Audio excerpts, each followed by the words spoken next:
Hello and welcome to Impact Africa, where we celebrate and share the stories of people, communities, and organizations that are impacting lives positively.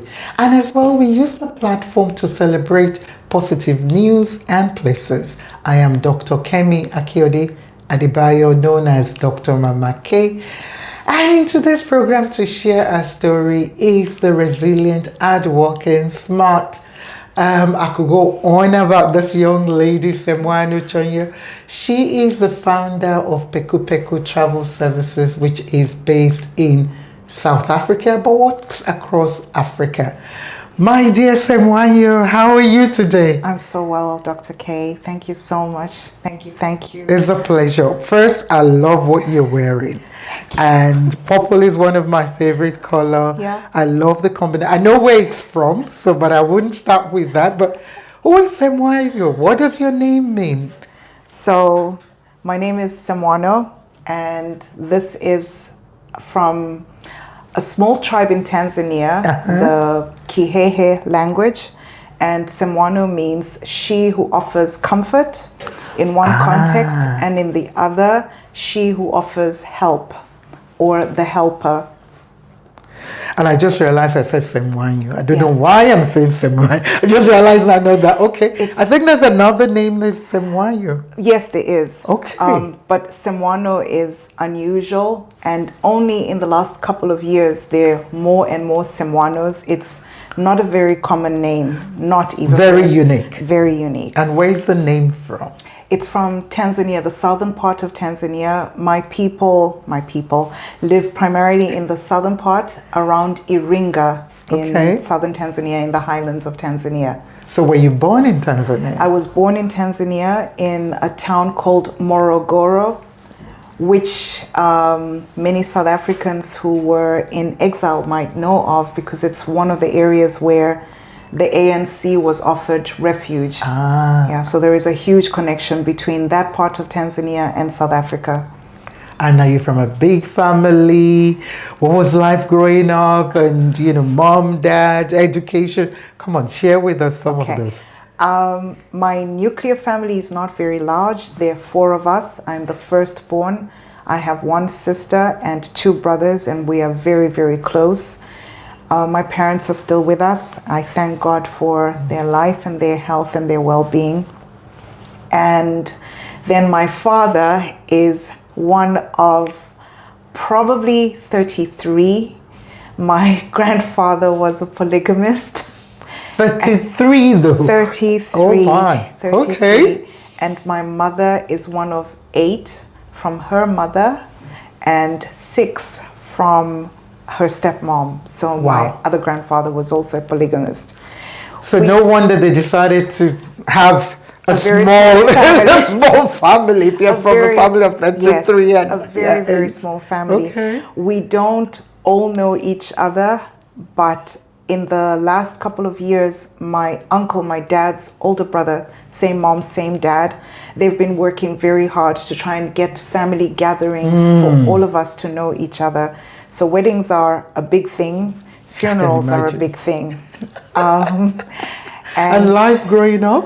Life growing up, we left Tanzania when I was 7.5 and moved to Zambia. And Zambia became the home, the base.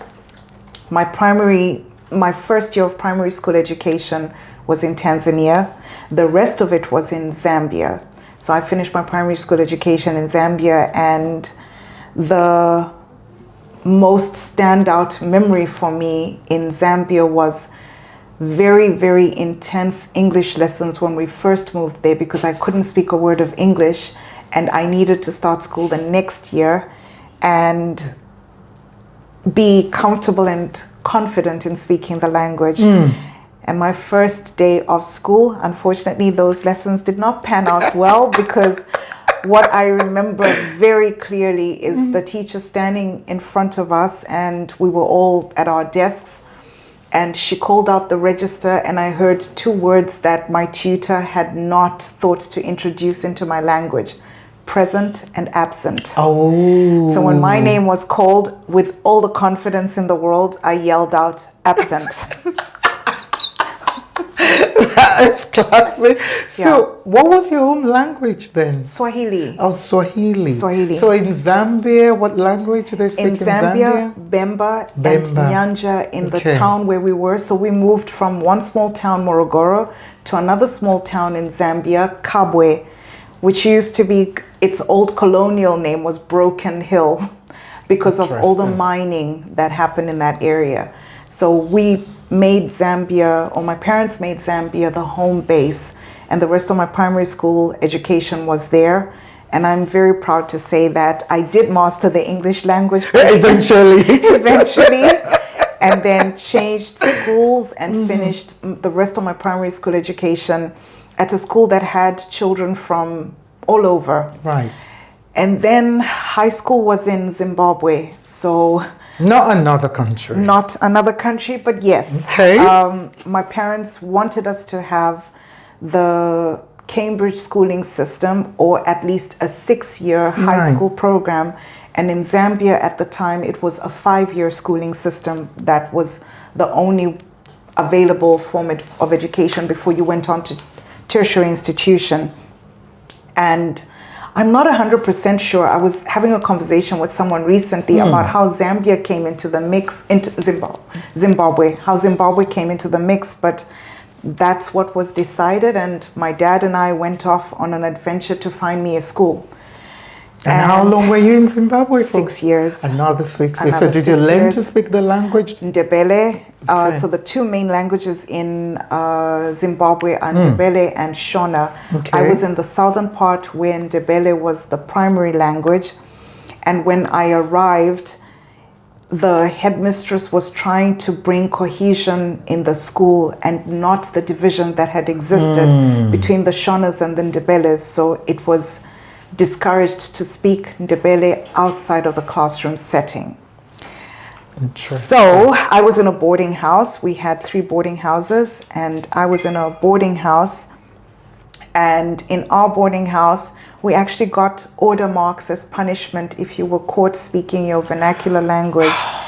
So that reminds me of Nigeria. So all African countries do have similar issues. Yes. So that was now regarded as vernacular, and, it was and you were interested. It was regarded as vernacular. It was highly discouraged. And for me, having to take Ndebele as a subject was extremely difficult because it was the first time I was coming into contact with a language that had clicks.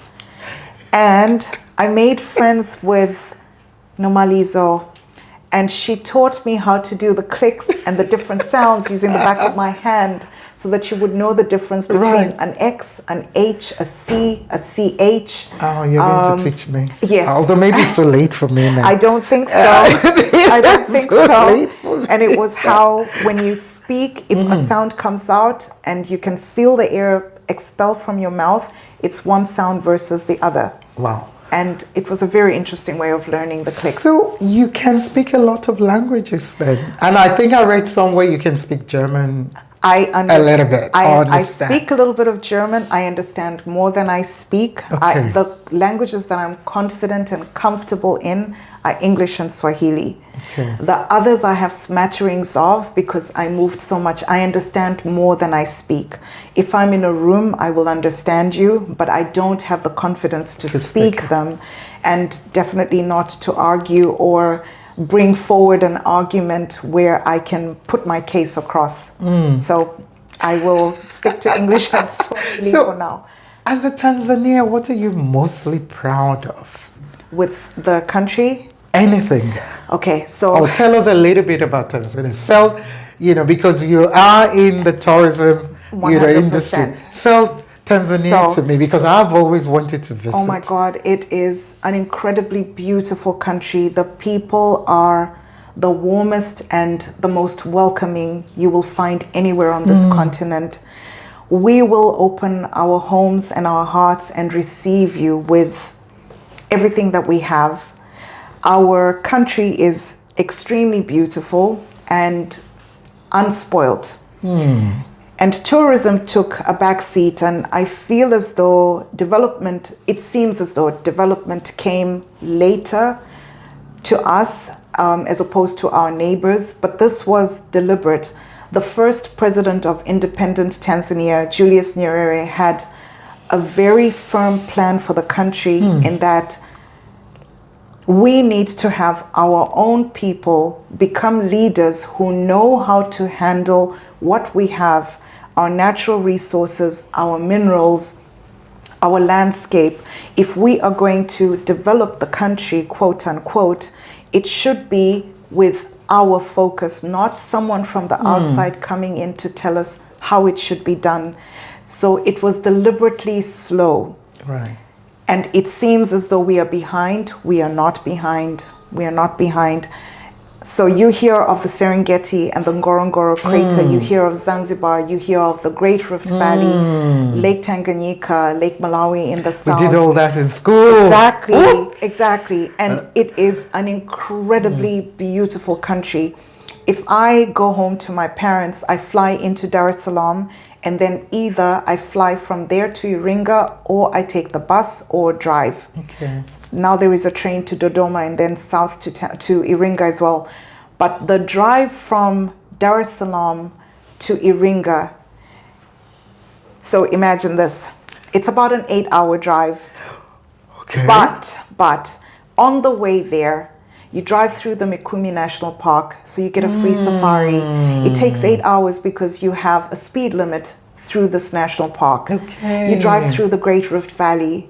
You've got the Ruaha River accompanying you on your journey for a great length of the journey. You cross the Great Rift Valley, climbing up, consistently up for about 9 kilometers.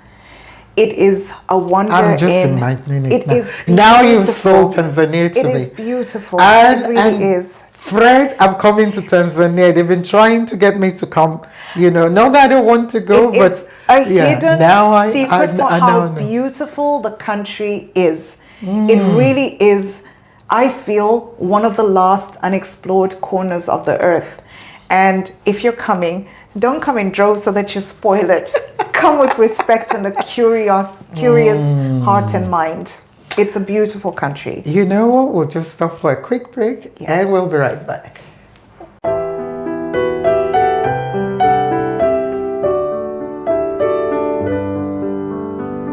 Wow, Semwano, meaning comfort, somebody who offers comfort, help, and your journey as a firstborn child of 4, born in Tanzania, speaks Swahili, and now I'm even learning a little bit of German influence in Tanzania itself. How you describe Tanzania for me, coming from your parents, coming from big family, but them deciding to have a 4, kind of children. And then at 7 going to Zambia and then to Zimbabwe. Yeah. How did you end up in South Africa now? I came to South Africa to the University of Cape Town. So I came as a student. Okay. And at the time, my grandmother joked, you can't keep going south. After that, it's the ocean. That's a wise girl. Yes, and she was not very happy because unfortunately, when I was looking for a place to go and continue with my tertiary education, there was a lot of news about the violence in South Africa, about gangsterism, especially in the Western Cape, and Pagad was very big at the time, so my parents were a little bit terrified for me. But reading and getting reports from the University of Cape Town, everything seemed fine. I had a cousin who was finishing off her master's program here, and I reached out to her. She told me campus was safe, the area where the university was safe. So I really came on a wing and a prayer. My parents didn't come with me. It was, here is a ticket, go off and explore. And it felt like I was sort of ready for it, because when we went to high school, when my dad was leaving it was just me and him, and I was going off into boarding school, he said to me, here are traveler's checks, this is your passport, this is your plane ticket. You can speak, you can read, you'll be okay. That was a very courageous, brave dad. Very, But very. I'm sure that is part of why you're so independent and some of what have modeled you, right now. Yes. So what did you study at UCT, University of Cape Town? I did a Bachelor of Social Science. Okay. And specialized in HR. Yeah. So now let's go now to Peku Peku. Yeah. The name. Yes. Why did you go into entrepreneurship? How and when did you start it? Let's start with that first. Okay, so I knew that I didn't want to do a master's degree. Okay. That was the first. But my parents were very big on education. They still are, and they will try to offer anybody around them an opportunity to have some sort of education, and the academic route is what they know to be the thing that brings about change. And they were very big on the fact that one degree is probably not enough for you to be competitive in the world. Are you sure they're not Nigerian parents? I think it's the formula. Typical Nigerian parents. I think it's the formula for most African and Asian parents. Exactly, correct. I really believe it's the formula. So when I was done with my first degree, it was very much, what's next? You need to apply for a master's program so that you can have a second degree.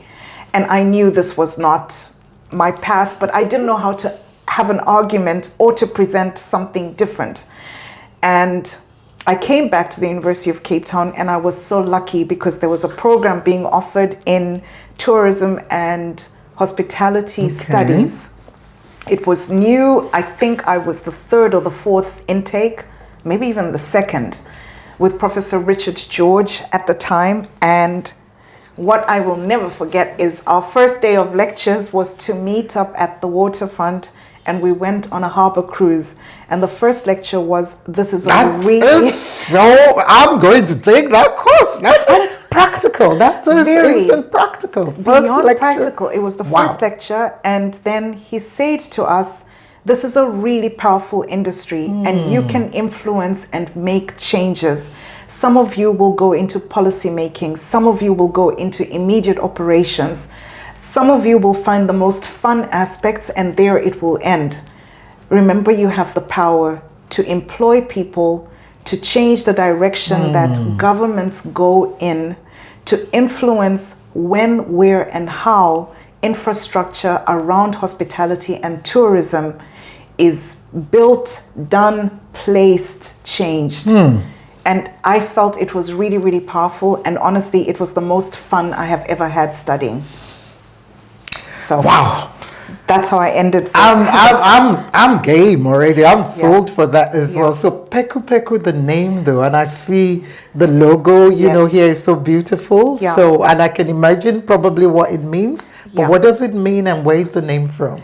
Peku Peku is a play on words in Swahili. Okay. To pekua is to walk barefoot or to be barefoot.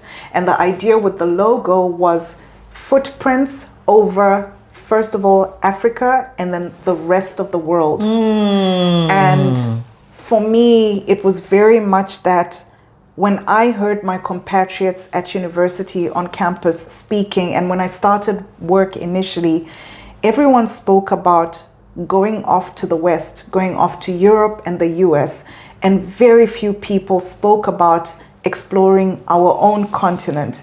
And I'm passionate about this. I'm so passionate about travel on this continent. We have so much amazing to offer. And that's the inspiration for the logo. Right. We will first cover the continent, and then we will cover the rest of the earth. So what services, do you provide? Although I can see through here some of them, but can you share with us some of the services you provide? And when did you start? Which year did you start again? The company was set up in 2011, and we've been going since then. Wow. And initially, thank you. And initially we worked mostly only in the corporate sector, providing services to the NGO sector. And now we are expanding, and we've got services for individual travelers, and we'll be expanding and offering travel for groups. And what we do is, first of all, demystify travel. When I first started, there was many people in South Africa that thought travel was out of reach, that it was impossible, that they didn't have enough money. Where do they start from? And also, every time I went home to my parents, it was the same in Tanzania. If you were not traveling to go and study or for a medical procedure, what business did you have visiting an airport or going to a bus stop just for the sake of exploration? But I have a very, very wise father. And my dad said to us a long time ago, there needs to be a difference between you and somebody who has had the opportunity to travel. It is a classroom. And travel is leaving your home, leaving your city, leaving your country, crossing a border. When you meet somebody who is different to you, it's an opportunity to learn. It's an opportunity to do things different to how you did them yesterday. It's an opportunity for a meeting of minds and a meeting of hearts. And you should be able to build something different, do something different with your life, with yourself, with your environment. You know, I can't even write because I'm like, where do I start from? I'm like, I'm in a master class already. So your dad is not just wise, but you are a very wise lady as Thank you well. so And I much, can Dr. see Mamake. you know more of that. And you normally don't talk like this, even in the middle of the conversation. But I'm just so in awe, you know, of your passion and the integrity and what you're describing, you know, as well. So for you though, as a female entrepreneur and in the hospitality industry, which is huge, you know, and very male domineering as well. Yes. What has been some of the challenges, you know, you've had to experience and how did you manage them? There is a lot of... I'm sure. just pick one or two. I'm sure there definitely will be. I think the biggest one is having an imposter syndrome. Okay. And many times feeling like you might not be good enough, that you might not have a voice, that you might not have anything to contribute. And I am still working on this. It's an everyday thing. And it's something I have to remind myself constantly. And I'm reminded by meetings with wonderful people like yourself that I do have something to offer. And no matter how many challenges there are, if you have conversations with others around you and you find safe spaces, you can overcome them. It's access to knowledge, access to finances, access to technology, knowing what direction to move in and how to form strategies, finding the doors that you can knock on, and then the language that you speak so that you are understood. And my constant prayer is for wisdom to take advantage of opportunities that come my way. Right. Yeah. You know what? We'll stop for a quick break and we'll be right back.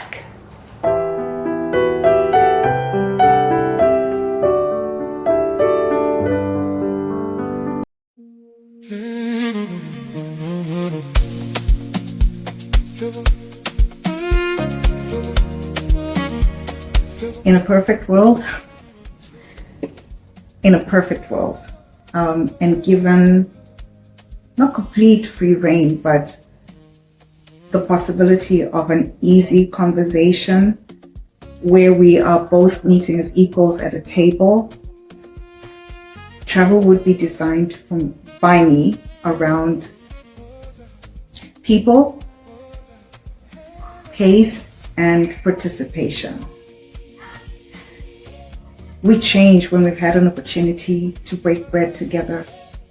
When you share a meal with a person who was up until that moment a stranger, something shifts and your world becomes more than ticking off a box and saying, I was there, I ate there. You're invited to have conversations and you're invited to really see each other. And what I would like to do is shine a light on these moments where there is real connection.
Semwano, in the last segment, you shared with us peku peku, meaning, barefoot, and I love the name. I love, how you described, the logo, and then the services, that you provide, starting first with providing service, for the NGO sector, but now expanded, more, into more work. In terms of visas, transfer, tickets, packages, and so on.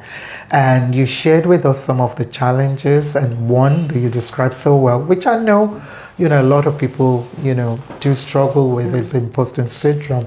But for you, what are you mostly proud of in terms of your achievement? Because sometimes it's easy to see the negative. I don't mean to go back to some of our talk, but what are you mostly proud of, that you've achieved as Semwano, has Peku Peku itself? That I've had a company that is a going concern for more than 10 years, that I have offered opportunities for employment, that I have definitely impacted some people's lives, that I have managed to shine a light on places where I have sent people that they would not ordinarily have even thought to go off. And I still get letters and text messages and emails telling me how much I touched a life or changed a life. And this for me is more reward than I can ever ask for. So it does something, that the magic that I believe exists on this continent is there. I don't imagine it. 1, 2, that travel is not out of reach, and if you have the courage to start, it's 100% possible.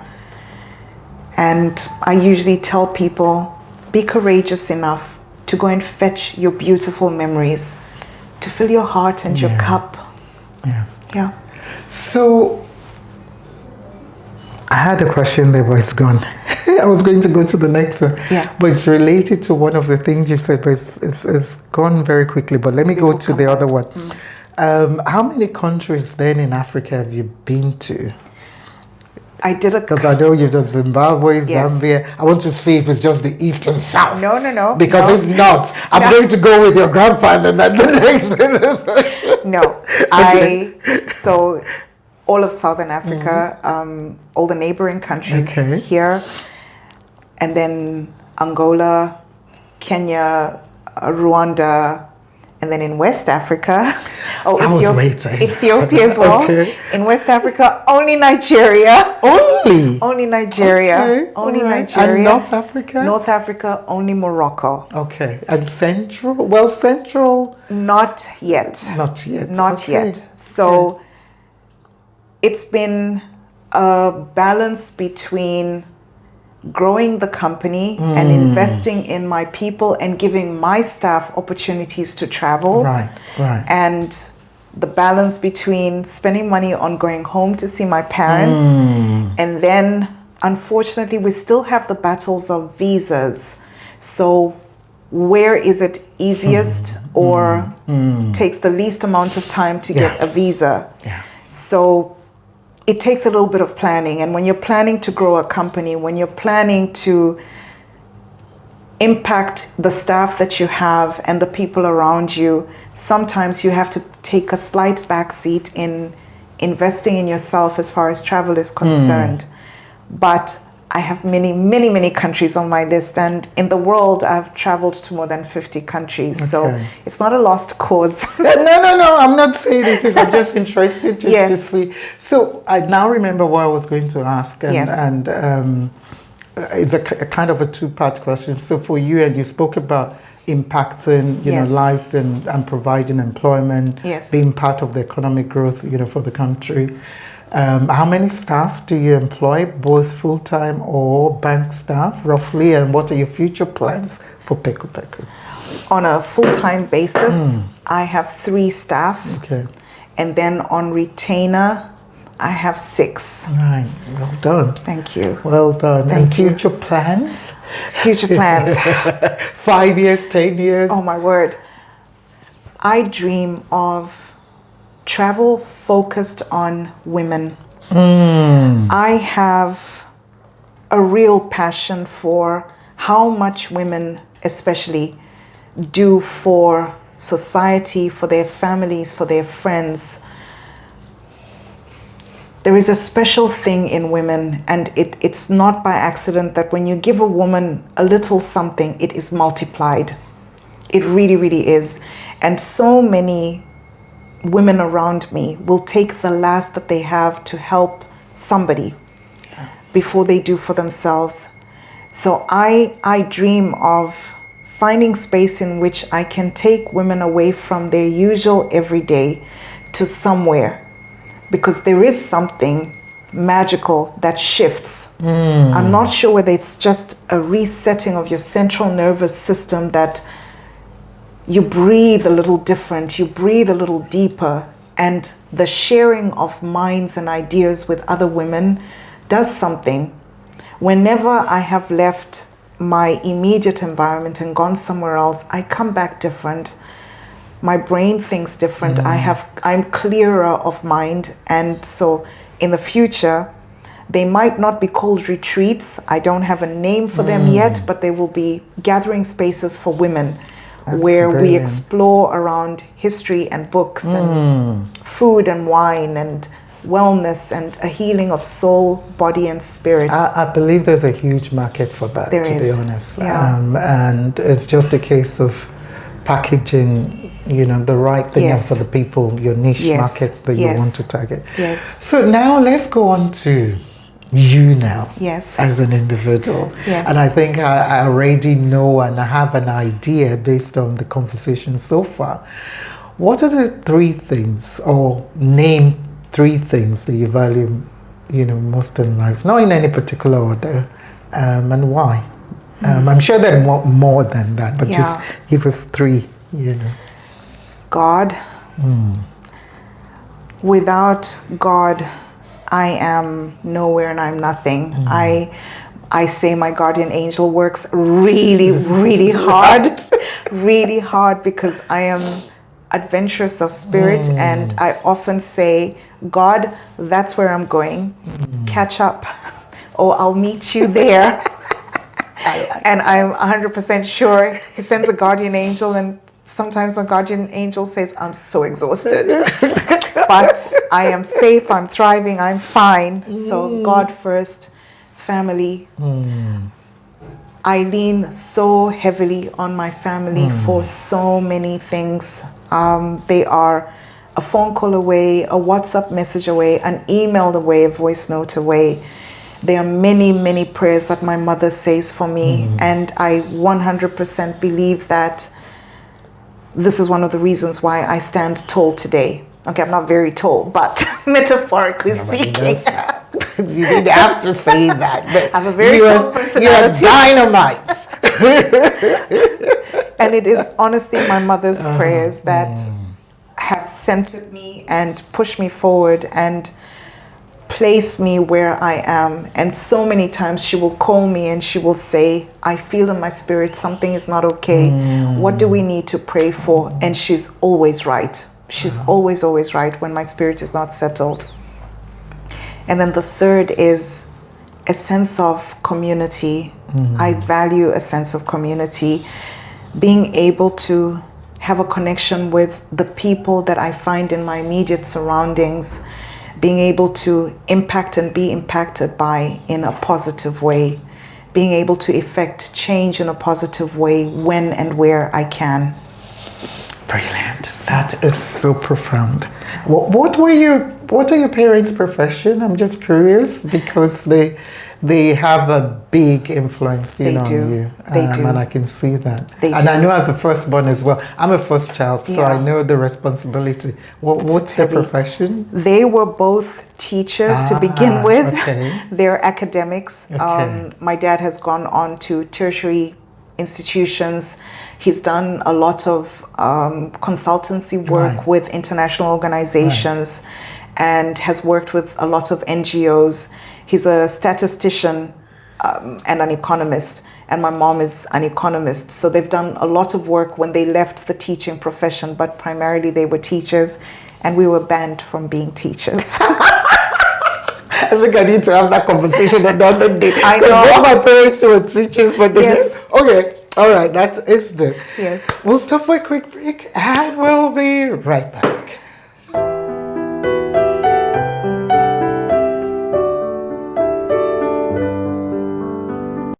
Wow, I really commend you. 10 years, what you're doing in the community with your work as an entrepreneur, and a very dynamic female entrepreneur for that sake.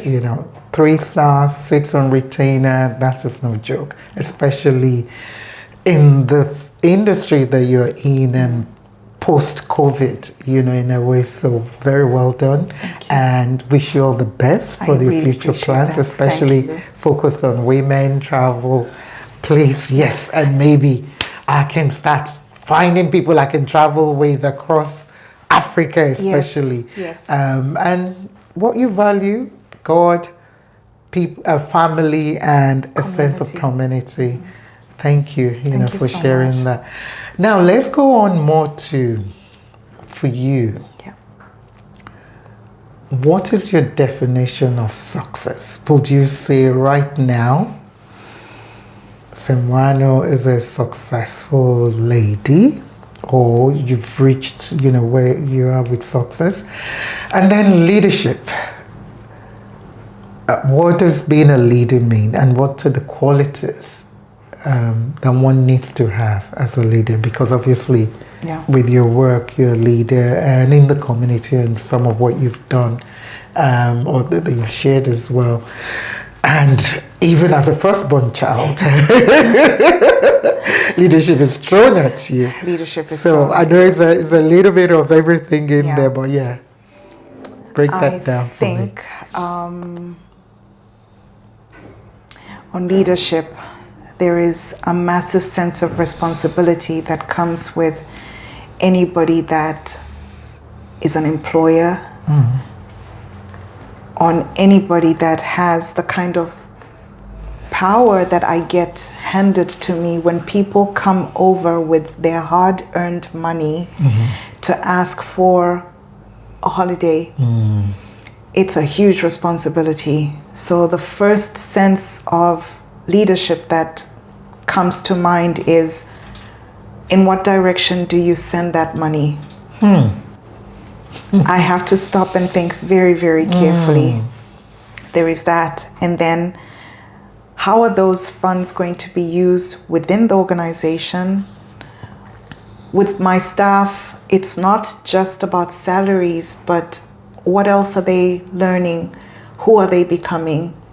If our journeys are not for long and they leave here to go elsewhere, what do they take with them?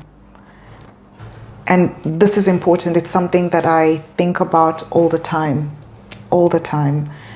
What impact am I having on the people around me, on the people that work with me, on the people that work for me? That's the first. Right. On success. Because of the imposter syndrome, many, many times I think, oh gosh, I am not successful. But when I am forced to take a hard look at myself and be kind to myself,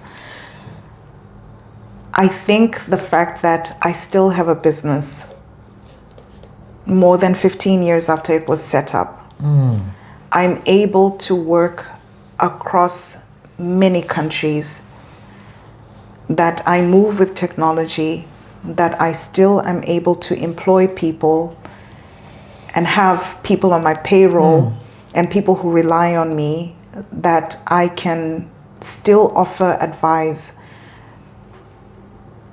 I think I am successful in that. I still have meaning and impact on an everyday basis. And qualities of a leader from your Kindness, okay, first and foremost. kindness as much as possible. I hope that I always lead with kindness. I try to always lead with kindness and fairness. I think these are the most important qualities for me. Told you it was a masterclass from the beginning. So Thank you. anyone watching, you have to repeat and play and replay. So now let's go to my kind of still about you and your journey. Yeah. Picture 7-year-old Semwano leaving Tanzania to go to Zambia. Yeah.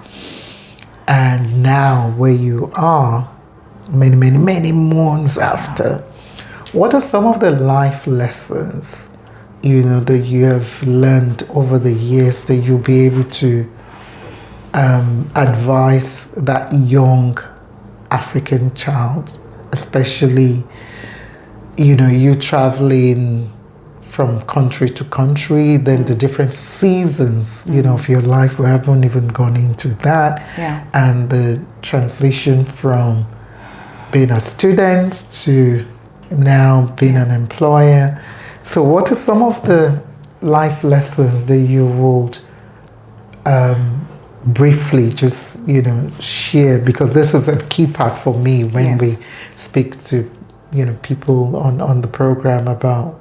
I think it honestly boils down to something my dad told me, which I already mentioned before, and I forget it sometimes because of the noise of life and just everything that happens.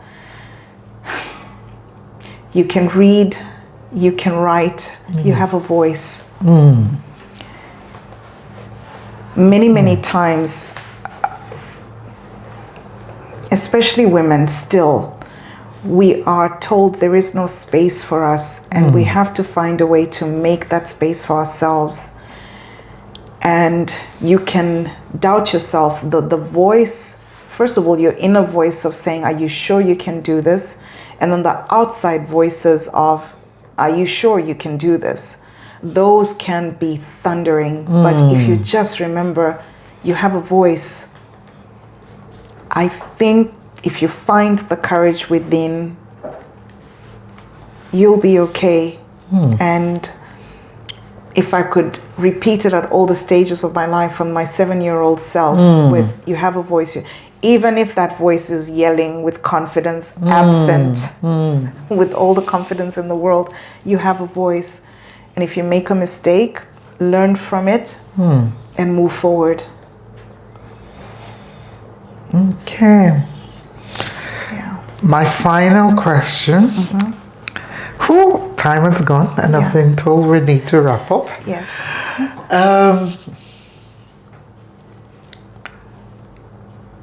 Across Africa, be it Tanzania, be it South Africa, be it Ghana, be it Morocco, we all seem to have a lot of issues, especially social issues. Yes. Unemployment, poverty, war, bad governance, corruption. I could go on and on. For you, what is that social issue that you're passionate about, that you will want something to be done about it, even though it might not be you necessarily? That's the first part of the question. But then the next part is, okay, what are the solutions that you think should address that particular issue, or issues, whichever one? I'm reading a book at the moment called Metropolis. Okay. And it's about the invention of cities, that it's man's greatest invention. And it's how throughout time we've come together to live in cities. And cities are the best thing and the worst thing. The best thing in that all of the greatest minds gather in one small space, so ideas can be shared easily. The worst thing in that we end up living one on top of the other, and it's unnatural for humanity. And from this, a lot of social ills come into play. And for me, from this, it's children. The more we congregate in cities, the more we take up the space where children can play outside freely. Children are becoming invisible, or they're being squashed or forced into areas that we wouldn't have thought were possible a few years ago, a few hundred years ago. So I have a special concern for where the children play, where the children are safe, where the children can be children. And I look to projects and places that can offer safety and security for children to be children for as long as possible. I had a very amazing childhood. Yes, I was forced to be responsible at a very early age, but I was a child. We played outside. You could hear the ringing of our voices for many, many hours after school. It's not as common these days. Yeah. So what's the solution to how we can make children visible, more visible? Because that's deep. I've never had anyone come up with something like this. And that's why I'm like, whoa. Yeah. The knowledge in you and the depth of wisdom is deep. And I'm not surprised you're from teaching. So what's the solution? How do we address, the fact that play areas and so on are being turned into more accommodation, because there's the need for accommodation and so on. Yes. But then there's technology as well, so more children are more indoors rather than outside. But then there's a safety issue of bad people around, kidnapping, and so on. What's the solution? Or what is some of the solution? I know it's a deep one. It is a deep one. It is a deep one, and even if we can make it happen, but I just would love to hear from you. You know what you feel I think could be it's possible solution. Conversations for sure, and an awareness. Okay. And then maybe in everything that we build, in every space that we come in to develop, thought and process needs to be put into place for where will the children of this community exist? Where will they play? Where can they be visible and safe? And not as an afterthought. Right.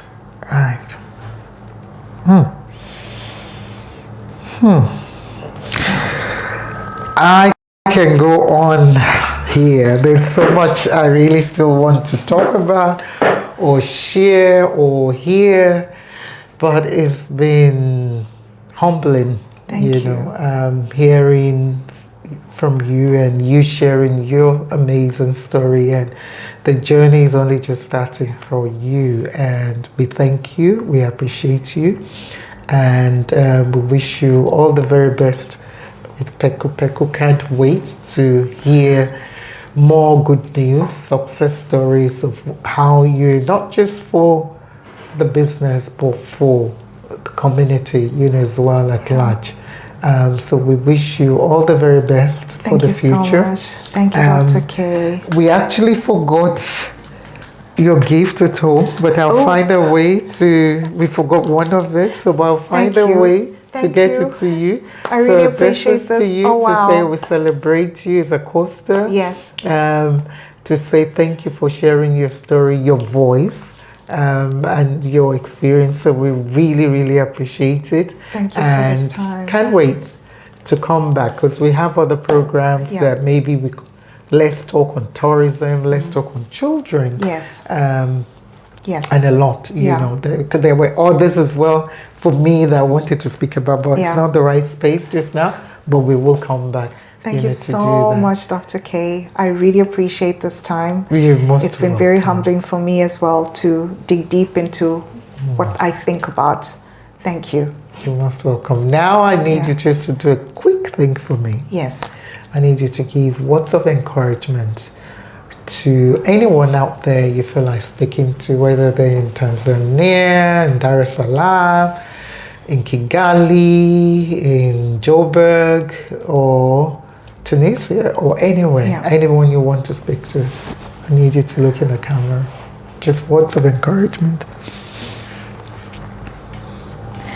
You have more power within you than you are aware of. And if you stop for a moment and look inward, you will find it.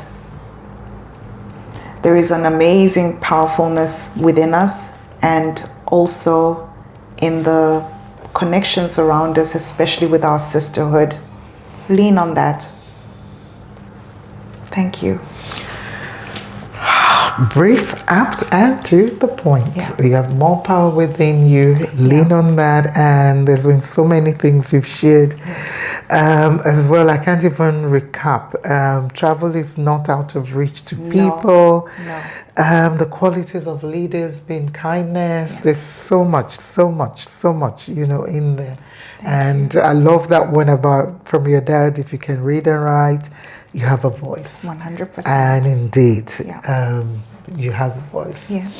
And that's why education is important. Yes, we it need is. to read and write. Yes, so it is. thank you once Thank you again. so We much, celebrate Dr. K. you. Thank you for impacting lives positively. And how do people, reach out to you? Social media? Yes. Our website is www.pekupeku.travel. Our Instagram handle is @PekuPekuAfrica. And we are on WhatsApp. Our website actually has all the information that you'll need. We're on WhatsApp, we're on LinkedIn, we're on Facebook. Start with the website.